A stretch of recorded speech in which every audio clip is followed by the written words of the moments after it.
People are loving. They want to talk Dodgers. Let's go here to Emmanuel. About time Lee shows his true colors. Go Dodgers. Oh, it's a great organization. Dodgers, the Dodgers are where they are because they earned it. And they earned it with all these pitching injuries, which is amazing to me that they are still playing. And I was with people this morning. I do a fitness center workout in the 6 o'clock hour, and they are so bummed that the Padres aren't playing baseball this week. And I say, so am I. Yeah. And they read my one man's opinion, my quote, Padres autopsy. Padres haven't responded to me either. So it's just Dodgers deserve it. They've earned it. The two most critical things, John, postseason, are you healthy and are you hot? Mm-hmm. The Dodgers are finally healthy and the Dodgers are hot. And what they've accomplished with this bullpen, I would have never imagined that possible. When they did the bullpen day against the Padres, they thought they're dead. You're going to run 8 relievers out there, they're going to get lit up. And those 8 relievers shut out the Padres on that game. It was absolutely amazing. And then second time they did it, they got burned, came back and did it again a third time. And those guys are throwing BBs and bullets and smoke. And there you are. And there you are. And Trinan, you ever watch Trinan pitch? I mean, that ball has the most wicked tilt at the very end, more so than any other pitcher I think I've ever seen.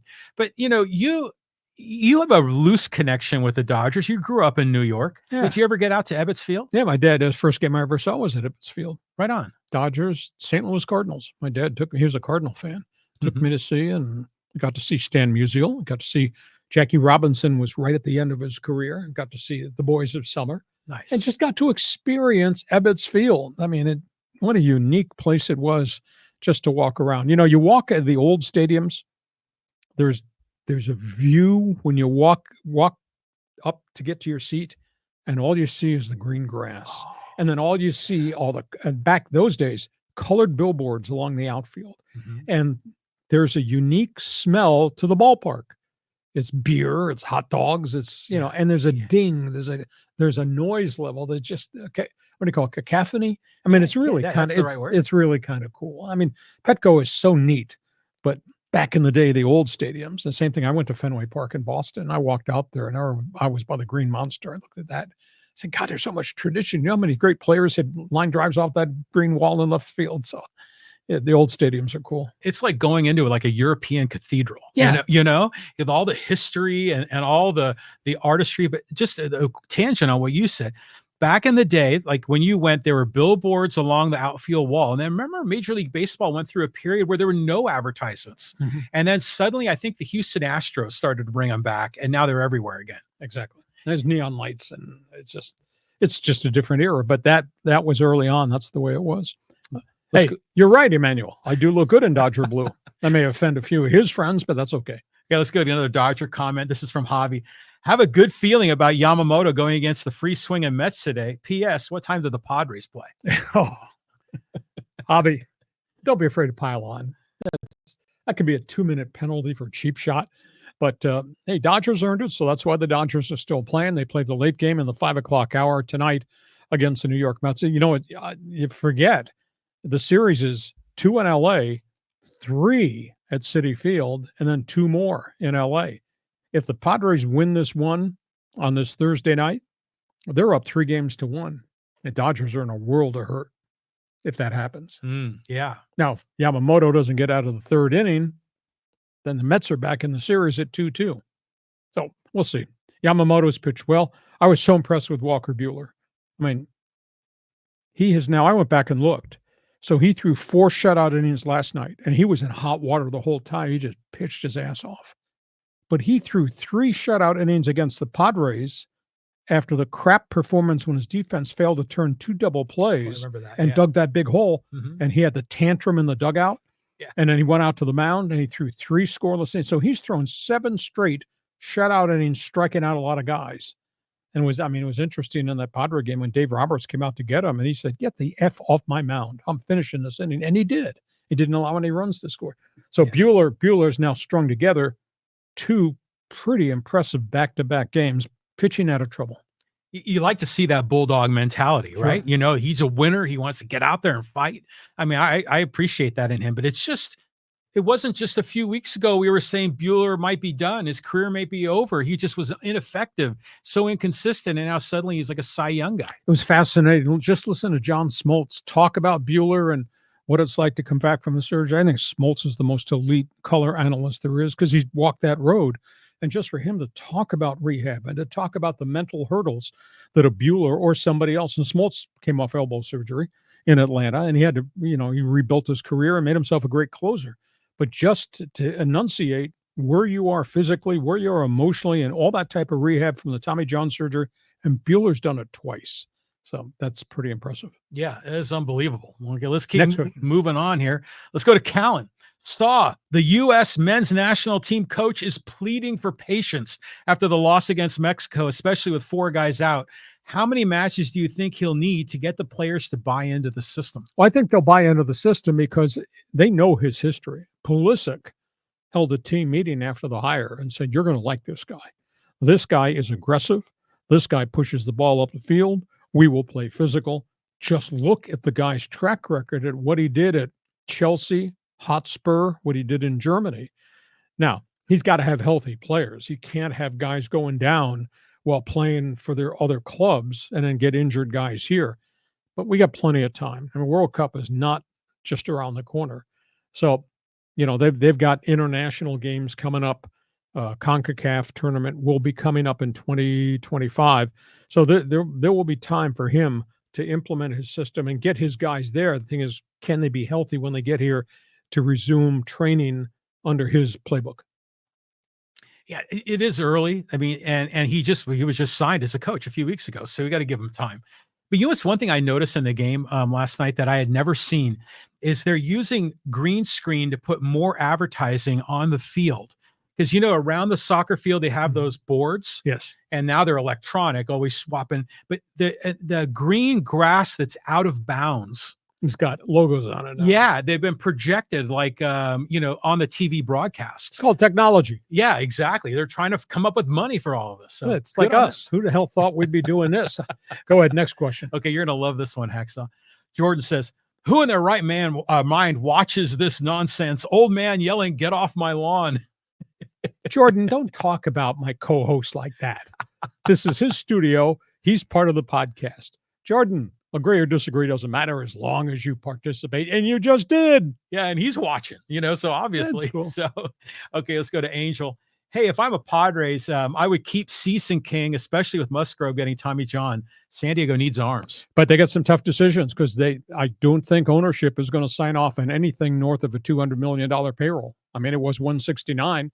It's a huge issue. I'm at this point in time, I just don't know how far they're going to go, which means if they're not going to push this thing from 169 to 200, that means guys got to leave.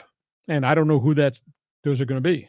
If you don't pick up the option on Ha-Seong Kim, or he's going to reject the option, that's only $8 million. You're going to have to find more money because these other guys they're going to get big pay bumps, and that includes the kid in center field, and that obviously includes 2 of your frontline pitchers who deserve pay hikes. So, I don't know. Is it sacrilegious to say maybe Arise isn't the right guy at $14.8 million for a singles hitter? It's a tough call. Like, just walk away from the deal, like, because it's you don't offer him arbitration, and then he just becomes a free agent. Yeah, that'd be a tough one. Just talk about the money here, because we already know the Padres TV deal all went sideways, and I think is there a chance they're going to get any revenue from their TV well, deal? They are getting revenue from MLB, from the streaming package. But it's a lot less than the $60 million. Yeah, I don't think it's $60 million. I don't even know if it's $40 million. Baseball bailed them out the first year. This year, they were operating in a different structure, and baseball sold the inventory and shared the revenue with the Padres. But I don't think it's anywhere near what they were getting before. But because of what they were getting before and everybody else was getting before from Bally and Diamond, that's why those guys are in bankruptcy. Interesting. Now, you mentioned that the TV ratings in Japan were really high for Game 5 of the NLDS.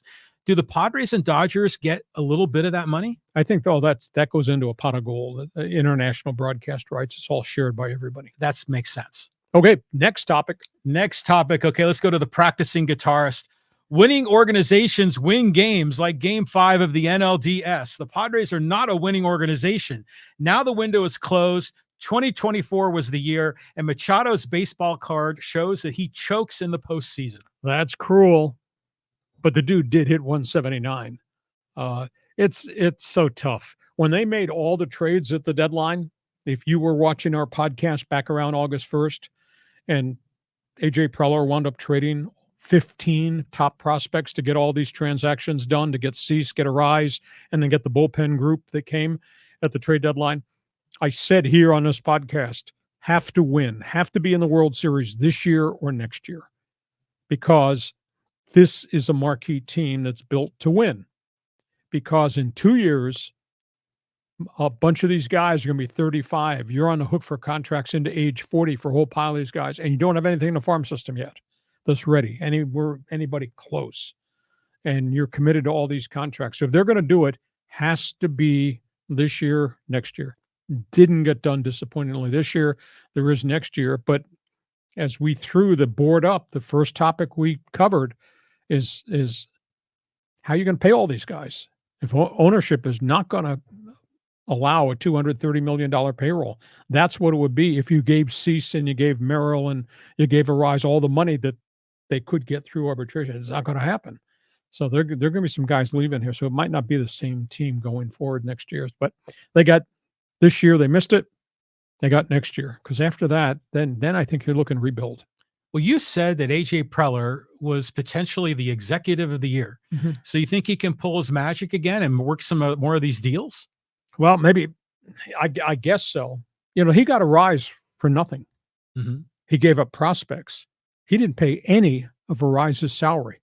But next year, he's going to have to pay the whole thing if he wants the guy back. Right. And his whole thing is going to go from $8 million this year that Miami paid. It's going to be up to $14.8 million, according to the arbitration figures that I saw, that he's probably going to get. 3-time batting champion, but he's got limitations. So, yeah, can he work some magic? Yeah.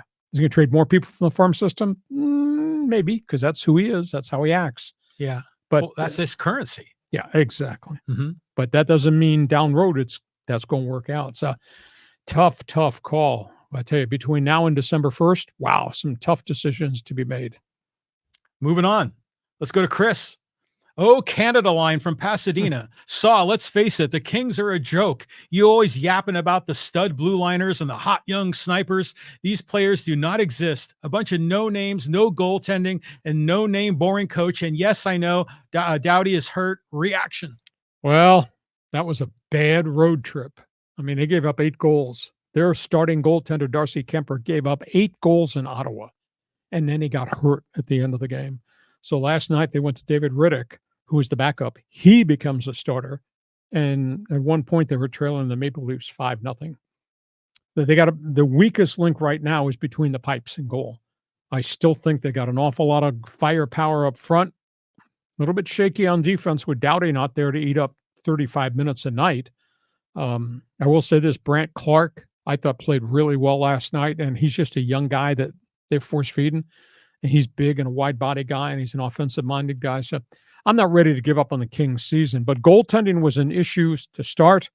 Goaltending was an issue last year. They haven't solved the goaltending issue right now, and you got to have somebody to stop the puck. Otherwise the puck goes in the net. I mean, and for Ottawa to score 8 goals on that starting goaltender, man, that was a shocker, because Ottawa's I don't think is a very good team either. So we'll see where the Kings go. They got Montreal next.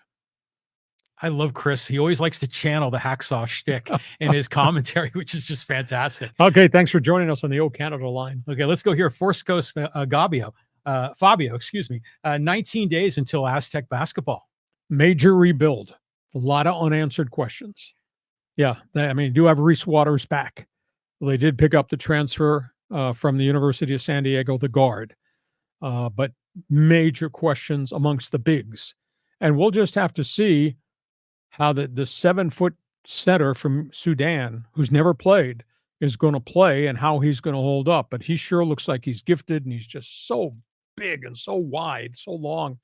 But an awful lot of new guys. I think the biggest disappointment to me is they lost Elijah Sanders, who transferred to Virginia right at the end of the season. I don't think the parting of the ways was real good. I don't understand it, because they were going to build around him. Now, there will be a step forward. They got two bigs that are going to play a lot more this year who played a lot last year. But boy, there's a lot of new pieces there too. I think it's the first, quote, rebuild that Brian Dutcher's really had to go through. Yeah, but you always got to trust in Dutch, Sure. man, And what's the kid's name? Magoon Wath. I mean, it's like 7-footer that can hit threes. And Pharaoh Compton, I think, was just named the preseason rookie of the year in the conference. So there's a lot to be hopeful for here. And there is a lot of talent. And some of these other guys are going to start to get an opportunity, like BJ Davis, for example. And they've got some veteran experience. I mean, McKinney comes from across the street at USD, and that guy, he played a lot for 3 years, and he has hit shots. So I think they're going to be okay in the backcourt. I need Reese Waters to be what he was the first time he got here. Last year was kind of a substandard season. He had some injuries along the way, but a little bit of rebuilding going on there. So I'm not sure. They were picked 4th in the conference, and obviously Boise and Vegas and Reno are, I think, just ahead of them. So we'll just have to see where it goes. Have you heard about this guy at UNLV, Bear Cherry? No. He's apparently this incredible player. Someone was tweeting about him, which is kind of a funny name.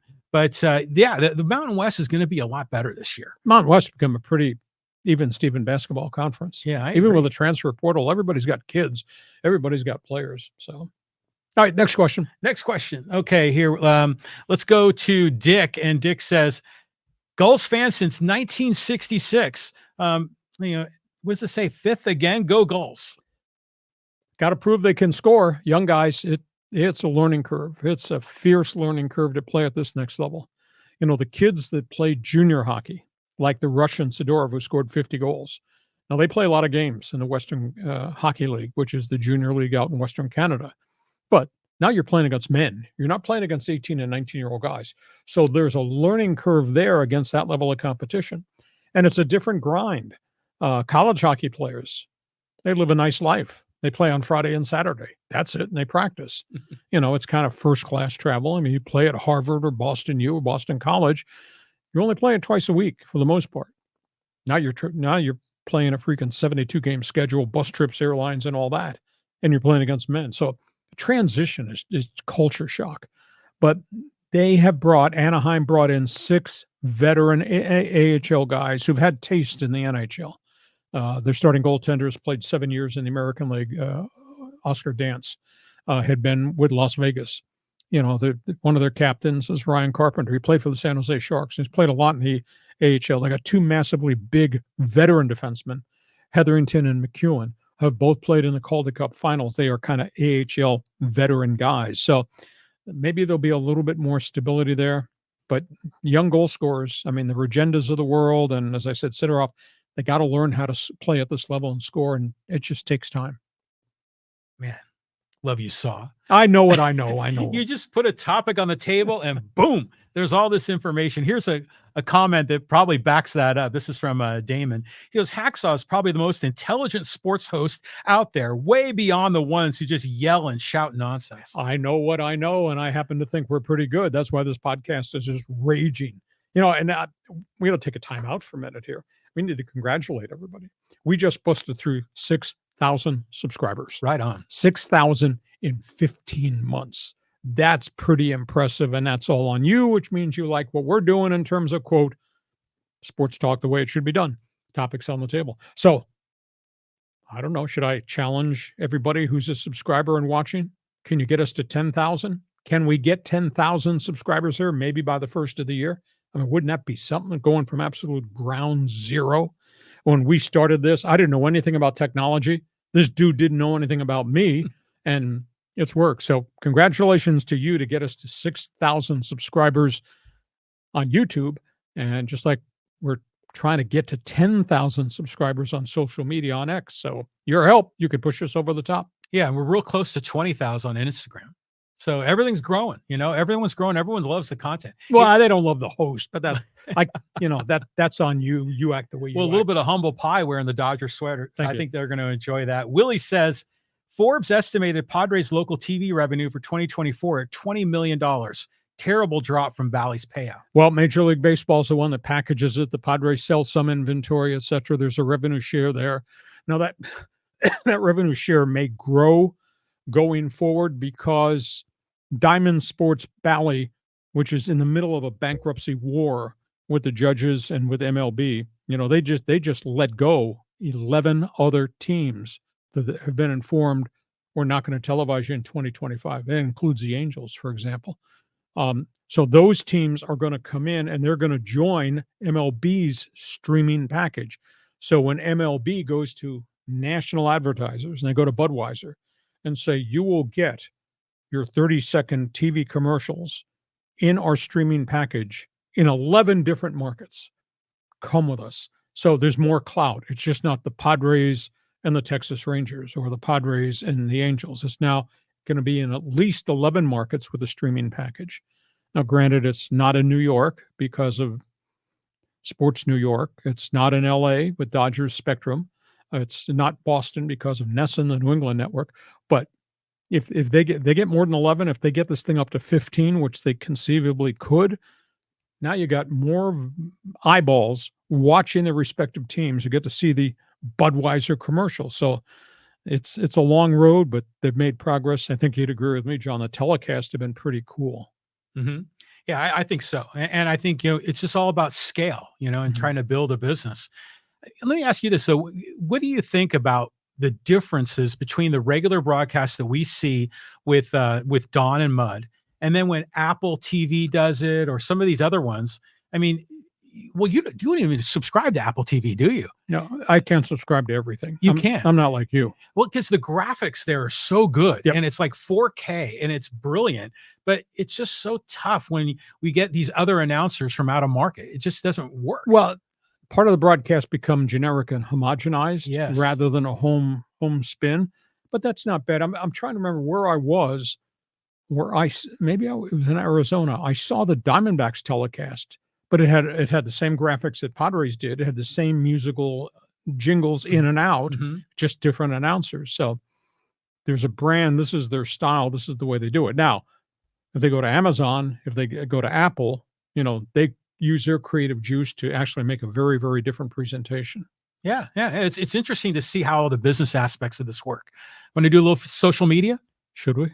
The social media people were just ripping on you. So let's see what we can find here. Was it me or was it you? I don't know. Or you only picked the ones that tagged me. Okay, thank you. All right, just at random. Here we go. This is from Stay in Your Lane, okay? Talking about Padres postmortem. Kind of funny that your team is called the Padres when Los Angeles is Yo Daddy and your French fry burritos are lame and mediocre. Well, it's a disappointing end of the season. As I said, great season, great disappointment in the Padre autopsy column that I posted on my website. But at the end of the day, stay in your lane. That was your people that were throwing garbage in the Padres bullpen. That was your people throwing balls at my outfielder or the Padre outfielder. So let's just go a little bit easy on Padre fans and Padre coverage, because the whole nation got to see how unruly Dodger drunk was along the way. Now, that was a one-time occurrence. It's going to go away. Dodger baseball is great. I've sat out in the pavilion. I've been in the Dodger Stadium press box. It's just kind of cool. And I'm a big heritage guy. I love the history of the Dodgers organization. But, let's not bag as if everything down here is wrong and everything up there with you is right, because it sure wasn't right that night. Your people were throwing all that junk on the field. See, this is what makes a rivalry fun. When people are, throwing jabs and we're having fun with it, And yeah, the Padres lost, the Dodgers won. So you got to give it up. But I just love this exchange. And by the way, I just want to go on record saying the California burrito is the one with the French fries in it. Mm-hmm. I've never been a fan of that. Have you ever had that before? Just the carne asada burritos, you can't go wrong. But why mess it up with French fries in there? Rubio's, that's a good place to go. Thank you for the input. Stay in your lane. You come back and be with us on Monday, would you? Go ahead, John. Okay, let's go here to SBT talking more Padres. Lee, you've been around long enough to know that the leagues dictate who moves on. Markets and desired matchups dictate this. They want Ohtani versus Judge, the two biggest markets. They learned last year with Arizona. Have you seen a Rise try to home run every time up like he did? Have you seen Higgy take straight fastballs grooved on the inner third without him going yard? Have you seen Tatis hitting 600 in the playoffs all of a sudden take heaters for strikes? I know this narrative isn't sexy, but it's what happened. Trying to turn our squad into the Raiders of the MLB, the villains. Conspiracies. Totally. Dude is totally sold on conspiracies. Now, baseball has got a unique scenario here. And by the way, should I throw cold water on him now? There's no conspiracies. But baseball's in such a great situation. They could have Ohtani Judge, New York, LA. That'd fascinate a lot of baseball fans. They could also just have Subway Series. Yeah, they'd go crazy in the 212-940-213 area codes if it was Yankees versus New York Mets Subway Series. So this turns out to be win-win. Last year, Arizona, Texas, okay, they earned it, so they're there. I don't know that the rest of the world watched the D-backs versus the Rangers, and they both fell on hard times this season. But this turns out to be win-win, I think, for the commissioner's office and for baseball fans in the biggest markets. Although I don't think anybody in the state of New England's watching any of these damn playoff games. No, and then Cleveland wants to spoil the whole mess. Yes. But conspiracy theories are obviously a bunch of BS, but they're fun to talk about. Now, did you hear the one about the different balls in the Major League Baseball, and they had the balls that were more juiced or more dead, and they were manipulating those?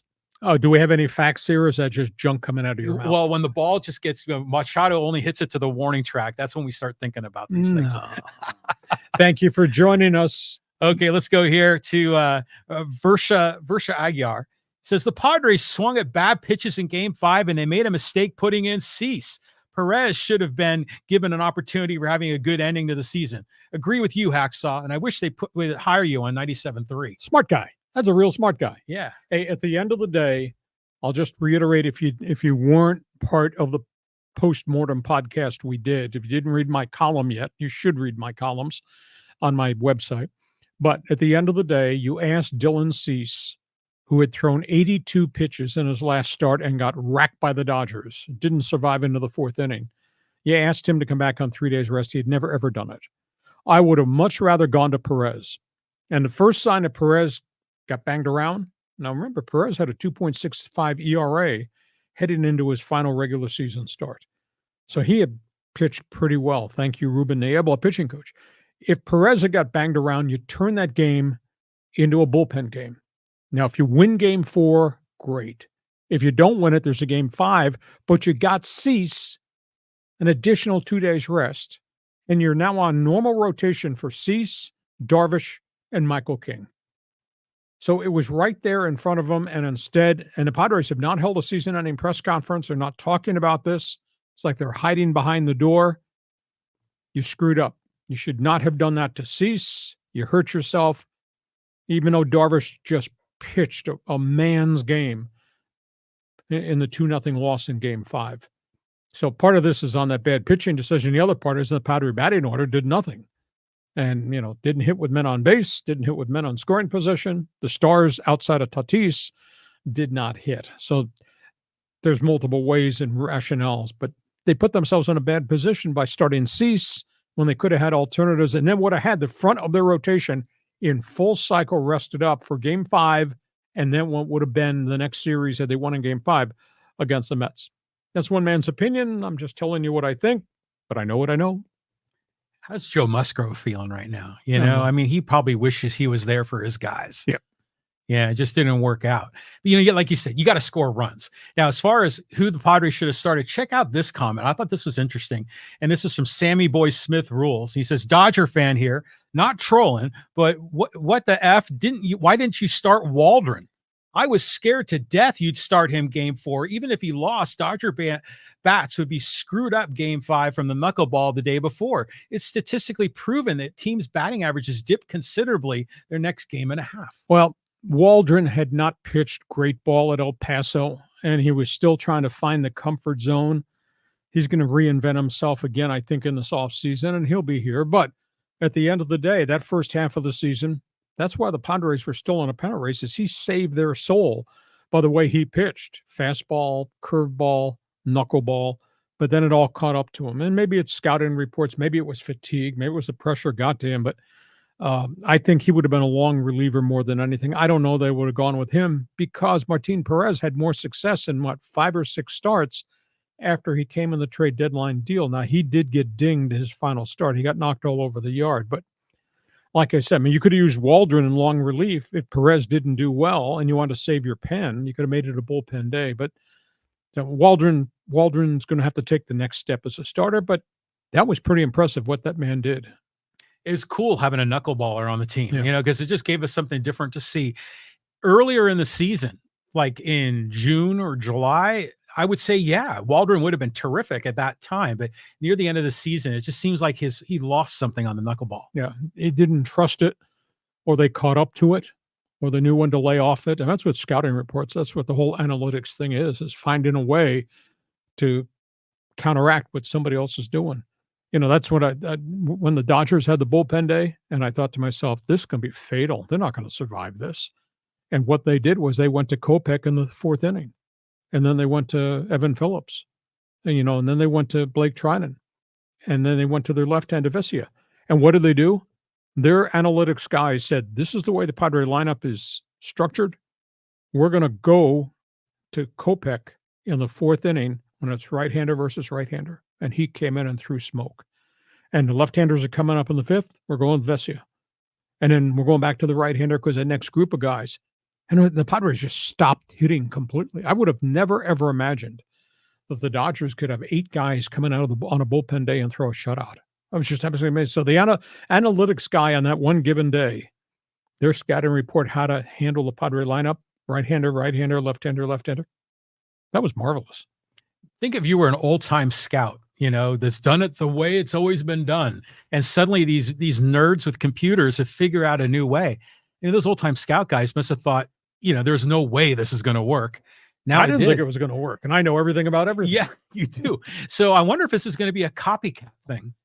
But you're still trusting the 8 guys you're calling on bullpen day are all going to get people out. That doesn't happen very often. Right. Hell, it never happens. You get some occasional where some of these bullpen guys will do pretty well, but so that was probably a one-off. But since then, the Dodger bullpen, of course, they went to a bullpen day the next time and it got killed, but then they came back and did it again. Then they were almost near perfect this last time out. So yeah, so that's the one where Landon Knack got lit up, I think, is when they had trouble. Good on them. Tough on the Padres. On we go. Okay, let's go here. Talk a little. Let's go here. We already covered that one. Excuse me. I clicked on the wrong one.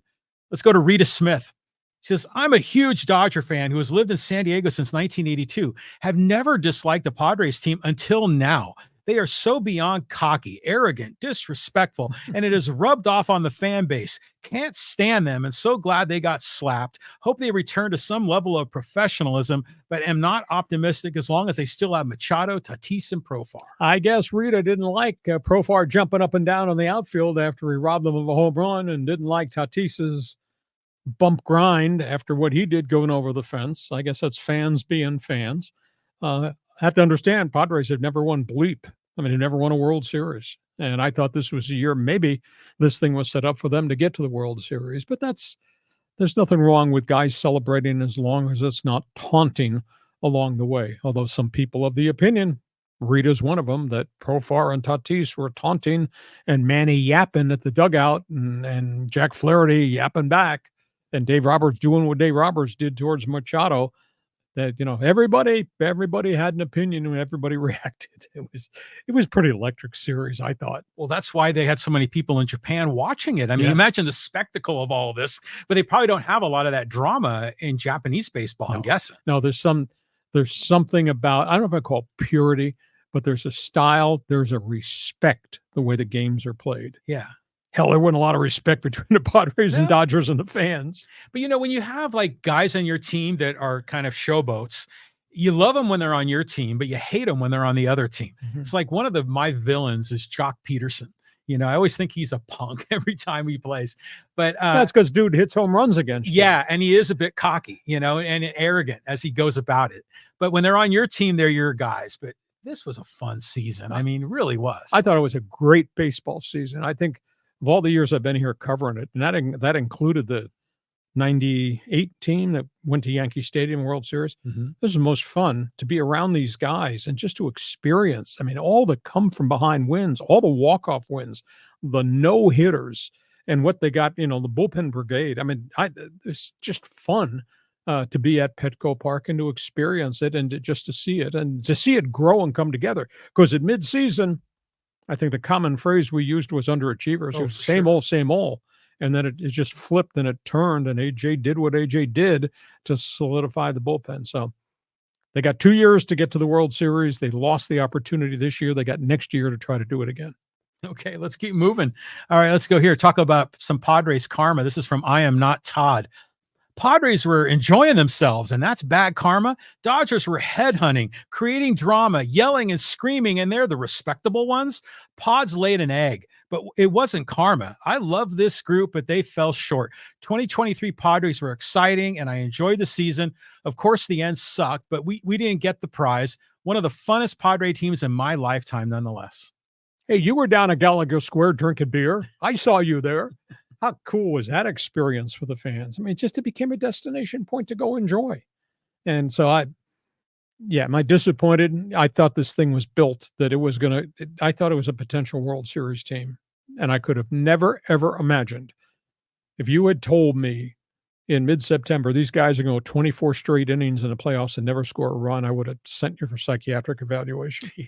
And they did. So credit to the Dodgers and their analytics guys who created the concept of matchups when they went to that 8-man bullpen day. I never thought that would work, and it did. So credit to the Dodgers, and you're correct. Out of Gallagher Square, it was a fun season. And now we'll just see what this offseason, I'll tell you, December 1st, when the winter baseball meetings start, and then you add into the equation the decisions the Padres have to make about this payroll and this budget and who stays versus who goes. We're going to have a lot of baseball topics, to talk about in the Hot Stove League. Yeah, I mean, it's going to be a lot. Actually, there's a comment here. I want to see if we could sneak this in. Someone did some analysis for us. This is from TN. He says Fangraphs have the Padres projected payroll at $241 million. That's aligned with what you were saying. They need a second baseman or a shortstop, catcher, left field, relief pitching, and starting pitching, because Kim, Higgy, Profar, Scott, Perez, Solano, Peralta, all free agents. I don't know how they can make that work. Well, I don't know how they're going to get marquee guys to come in here if there's a lid on the payroll. Now, can you make a trade with the hope that I'm going to gamble on somebody coming off an injury and he's going to bounce back? Yeah. And Preller has done some of that. Is there somebody that they cite out there that shows up and suddenly becomes a real trustworthy guy? Yeah, that could probably happen. Maybe you flip Morion, you extend him and actually make him the starter, but he's got such an injury history that maybe they just feel they have to keep him as a one-inning setup guy. They can't trust him to be an every fifth-day guy in the rotation. Now, you grow Waldron. Maybe Waldron learns from the bumpy road the second half of the season. Maybe he becomes a starter. You still got Vasquez. I don't know if Brito will amount to anything. He's got the forearm injury. So there's ways to get guys in here, but I don't know if there's going to be star guys here. And you don't need a shortstop. Unfortunately, you're committed to the massive contract for Bogaerts. You got a second baseman in Cronenworth, unless you're going to make him the first baseman. Profar. That was a unique 1 year. Might be a career year for him. Maybe you bring him back, but I don't know that I'm paying him $10 million. So there's a lot of moving parts to this whole thing financially, in addition to aesthetically. Who are they? Are they going to have that kind of season again? We don't know. Is Cronenworth a long-term piece here? I mean, because he's not hitting. 7 years. Yeah, and he had some moments, and you get excited for the guy, and then he goes back to being sort of mediocre. But plays really good defense, and he does spray hit. Mm-hmm. I mean, he had a bounce back year this year compared to the disaster that was a year ago, and he plays all the time. All those guys play all the time. So I don't think he's tradable. I mean, not at $10 million a year for the next 6 years or 7 years, whatever the number is. Mm-hmm. So it's going to be fun. Hot Stove League's that's going to be worth paying attention to on this podcast. Okay, let's do one more social media. Here's a pretty fun one here. And this is from GJL Creative Studios. They didn't have any bad karma coming to them. Profar was gracious to the fans, giving the guy a ball. The catch was harmless humor. What did they do wrong? Roberts admitted he made the sinister sling BS up. Ken Rosenthal was complicit and built it into something it wasn't. The guy is a hack and a little twerp, and his kind of obvious bias shouldn't be part of the postseason. Let's take it to mean he didn't like what Rosenthal wrote. everybody's entitled to an opinion. Let's just be true here. Profar egged Dodger fans on after he made that unbelievable play. Tatis did the exact same thing. I can understand the response. If it had been the other guy who did that, you'd probably be pretty peeved too. It's the deportment thing. Do you accept the way they acted after they made the greatest play of their careers? That's baseball. That's sports. That's the emotion of it all. But now I think it's safe to say, Gil, we do have a rivalry here. Oh yeah, absolutely. Not some imagined thing, big brother, little brother. We got a rivalry here. Yeah, even one of my buddies is a Dodger fan. He even admits that now. He says it is a rivalry, even though they won. But you're seeing this across all sports. A lot more of this, kind of excessive celebration, to maybe put a politically correct term on it, where people are dancing and showboating. But you've got to believe that the media loves that, and most likely that's making more eyeballs, and so the league is making more money, so they must like it.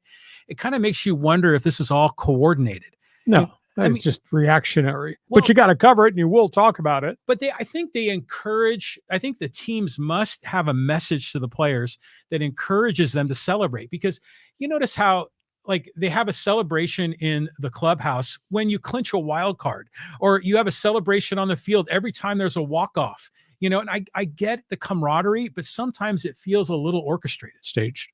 Yes. Yeah. So I think there's a little bit of encouragement to have some of this showboating, if you want to call it that, because this isn't the conservative baseball of the 1950s. No, but 1950s, that was a long time ago, pal. Yeah. That's back when gas was 23 cents a gallon too. Hey, listen, we hope you have enjoyed this extended Thursday podcast.